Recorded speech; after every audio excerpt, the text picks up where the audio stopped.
Course in Miracles, Workbook, Lesson 28.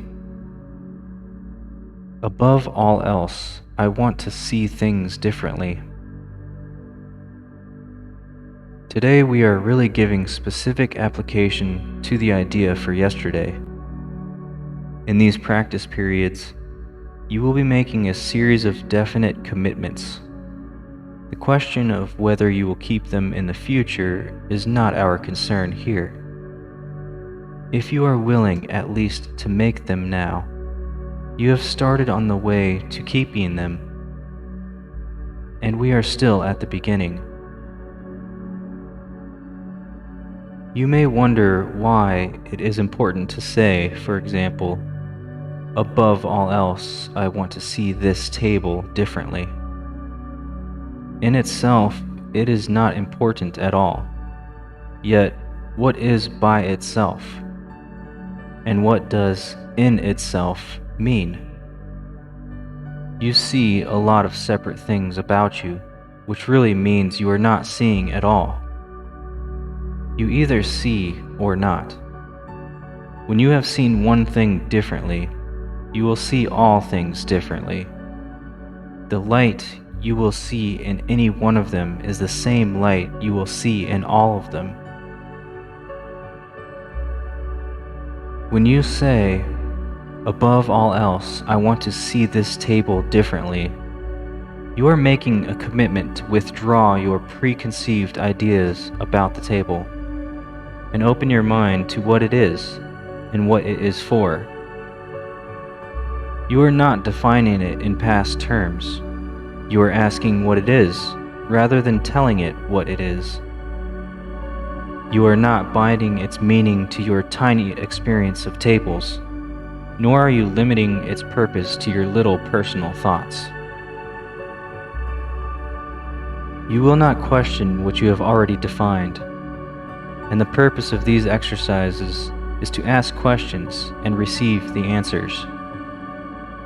In saying, above all else, I want to see this table differently, you are committing yourself to seeing. It is not an exclusive commitment. It is a commitment that applies to the table just as much as to anything else, neither more nor less. You could, in fact, gain vision from just that table, if you would withdraw all your ideas from it and look upon it with a completely open mind. It has something to show you, something beautiful and clean and of infinite value, full of happiness and hope. Hidden under all your ideas about it is its real purpose, the purpose it shares with all the universe. In using the table as a subject for applying the idea for today, you are therefore really asking to see the purpose of the universe. You will be making the same request of each subject that you use in the practice periods, and you are making a commitment to each of them to let its purpose be revealed to you, instead of placing your own judgment upon it.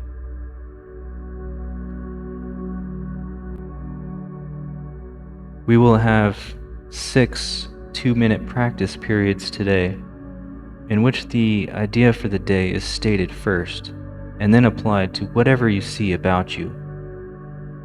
Not only should the subjects be chosen randomly, but each one should be accorded equal sincerity as today's idea is applied to it, in an attempt to acknowledge the equal value of them all in their contribution to your seeing. As usual, the applications should include the name of the subject your eyes happen to light on, and you should rest your eyes on it while saying, above all else, I want to see this blank differently. Each application should be made quite slowly and as thoughtfully as possible. There is no hurry.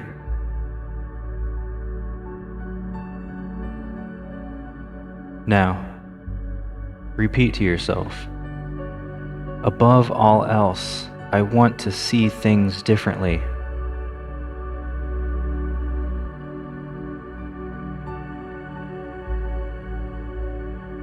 Now look about you and let your eyes rest on whatever they rest on and apply the idea.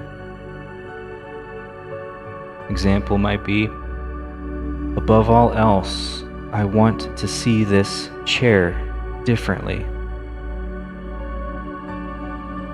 Take about 2 minutes and apply the idea to whatever's around you.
Okay.